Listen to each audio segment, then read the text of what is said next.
नमस्ते। आज के इस विश्लेषण में एक ऐसी अदृश्य दुनिया का दरवाजा खुलने वाला है जो हमारे आसपास की पूरी भौतिक दुनिया को नियंत्रित करती है।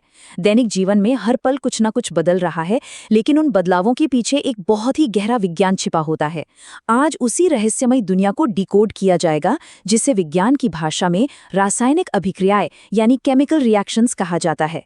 तो चलिए इस दिलचस्प विषय की गहराई में चलते हैं और समझते हैं कि ये सब काम कैसे करता है। आज हम किन चीजों पर चर्चा करेंगे? सबसे पहले रोजमर्रा के बदलाव, फिर अभिक्रियाओं की पहचान, समीकरण लिखना, उन्हें संतुलित करना और अंत में संयोजन, वियोजन और विस्थापन अभिक्रियाएं। बस यही है हमारा आज का सफर। तो चलिए सबसे पहले बात करते हैं रोजमर्रा के बदलावों की। विज्ञान को किताबों से निकालकर अपनी जानी पहचानी जिंदगी से जोड़कर देखना हमेशा मजेदार होता है। गर्मियों में अगर दूध को बाहर छोड़ दिया जाए तो क्या होता है, या फिर लोहे के तवे को नमी वाली हवा में रख दें तो उसका क्या हाल होता है? दूध खट्टा हो जाता है और लोहे पर जंग लग जाती है। हम सब ने ये देखा है, लेकिन असल में ऐसा क्यों होता है? प्रारंभिक वस्तु की असली पहचान अचानक से कैसे बदल जाती है? ये सिर्फ आम भौतिक बदलाव नहीं है, बल्कि ये सभी रासायनिक परिवर्तन हैं। अंगूर का खमीर उठना, रसोई में खाना पकाना, शरीर के अंदर उस खाने का पचना और यहाँ तक कि हमारा सांस लेना भी। इन सभी परिस्थितियों में होता ये है कि मूल पदार्थ अपनी असली पहचान पूरी तरह से खो देता है और एक नए पदार्थ में तब्दील हो जाता है। लेकिन वैज्ञानिक रूप से कैसे तय किया जाए कि कोई अदृश्य रासायनिक अभिक्रिया सच में हुई है? चलिए इसकी पहचान करना सीखते हैं। विज्ञान में इसके 4 पक्के सबूत माने जाते हैं। अगर किसी प्रक्रिया में पदार्थ की अवस्था यानी स्टेट बदल जाए, उसका रंग बदल जाए, कोई गैस बाहर निकलने लगे या फिर अचानक तापमान में बदलाव आ जाए, तो ये पूरी तरह से स्पष्ट हो जाता है कि वहाँ एक रासायनिक अभिक्रिया घटी है। इसे एक बेहतरीन प्रयोगशाला उदाहरण से समझते हैं। जब एक मैग्नीशियम रिबन को स्पिरिट लैंप पर जलाया जाता है तो वो एक बेहद चमकदार सफ़ेद लौ के साथ जलता है और एक सफ़ेद चूर्ण में बदल जाता है। यही चूर्ण मैग्नीशियम ऑक्साइड है। यहाँ रूप और अवस्था दोनों बदल गए। वैसे स्रोतों के अनुसार यह रोशनी इतनी तेज होती है कि इस प्रयोग को करते समय रिबन को आंखों से जितना हो सके दूर ही रखना चाहिए।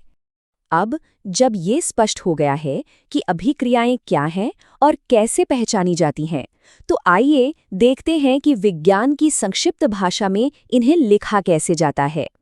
विज्ञान में लंबी चौड़ी कहानियों को एक छोटी से शब्द समीकरण में समेट दिया जाता है।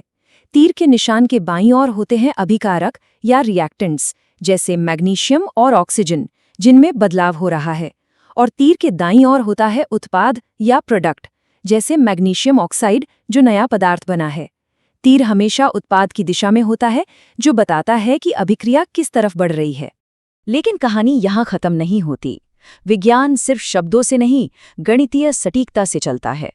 तो अब बात करते हैं समीकरणों को संतुलित करने की, जो प्रकृति के अकाउंटिंग सिस्टम को समझने जैसी एक दिलचस्प पहेली है। यहाँ एक असंतुलित समीकरण है जहाँ लोहा यानी Fe पानी के साथ मिलकर आयरन, ऑक्साइड और हाइड्रोजन गैस बना रहा है। अब द्रव्यमान के संरक्षण का नियम तो याद ही होगा। किसी भी रासायनिक अभिक्रिया में द्रव्यमान का न तो निर्माण होता है और न ही विनाश।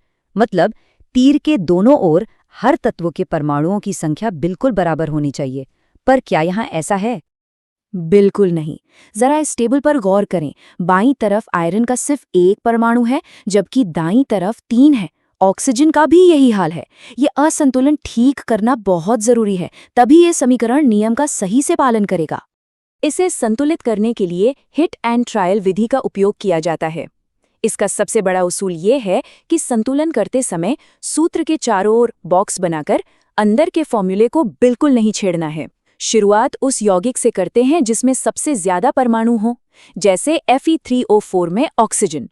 फिर एक एक करके गुणांक यानी कोएफिशिएंट लगाकर बाकी तत्वों को संतुलित करते हुए आगे बढ़ते हैं। और इस तरह कदम दर कदम इस पहेली को सुलझाने पर एक पूरी तरह से संतुलित समीकरण मिल जाता है। इसमें एक और खास चीज जोड़ी जाती है, भौतिक अवस्थाओं के संकेत, ठोस के लिए S और गैस या भाप के लिए G। ये छोटे छोटे संकेत इस पूरी प्रक्रिया को बेहद स्पष्ट और सूचनापूर्ण बना देते हैं। तो समीकरणों को संतुलित करना तो स्पष्ट हो गया, चलिए अब रासायनिक अभिक्रियाओं के विभिन्न प्रकारों या उनकी पर्सनैलिटीज के बारे में गहराई से जानें। शुरुआत करते हैं संयोजन और वियोजन से। संयोजन का सीधा सा मतलब है जुड़ना।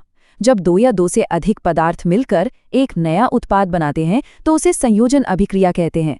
जैसे बिना बुझा हुआ चूना जब पानी से मिलता है।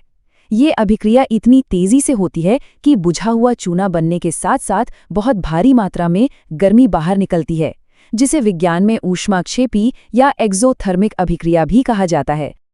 अब वियोजन इसका बिल्कुल उल्टा है। इसमें एक ही पदार्थ टूटकर बिखर जाता है। उदाहरण के लिए, जब फेरस सल्फेट के क्रिस्टल को गर्म किया जाता है तो वो अपना पानी त्याग देता है, उसका हरा रंग बदल जाता है और वो फेरिक ऑक्साइड के साथ साथ सल्फर डाइऑक्साइड जैसी गैसों में टूट जाता है।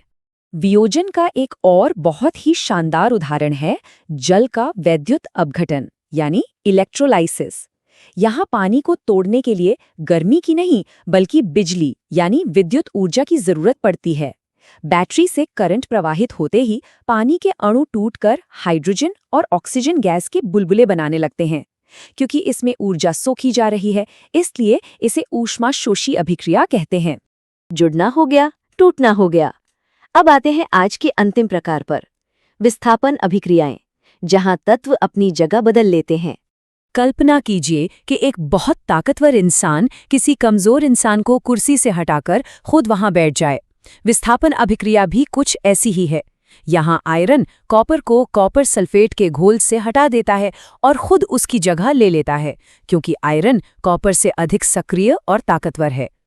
जब लोहे की चमकदार कीलों को नीले रंग के कॉपर सल्फेट के घोल में डाला जाता है तो कुछ ही समय बाद कीलों का रंग भूरा हो जाता है और घोल का नीला रंग फीका पड़ जाता है। ये विस्थापन का ऐसा व्यवहारिक और सीधा सबूत है जो हमारी आंखों के सामने घटित होता है। और इस रोचक सफर का अंत एक बेहद दिलचस्प सवाल के साथ करते हैं। जल के इलेक्ट्रोलाइसिस वाले प्रयोग के दौरान एक परख नली में जो गैस जमा होती है उसकी मात्रा दूसरी परख नली से ठीक दोगुनी होती है। ऐसा क्यों होता है और वो दोगुनी गैस आखिर है कौन सी? जरा सोचिए। इसका जवाब पानी के रासायनिक सूत्र और समीकरण के संतुलन में ही छिपा है। इस पर जरूर विचार कीजिएगा, क्योंकि विज्ञान के सबसे बड़े रहस्य ऐसे ही सवालों में छिपे होते हैं।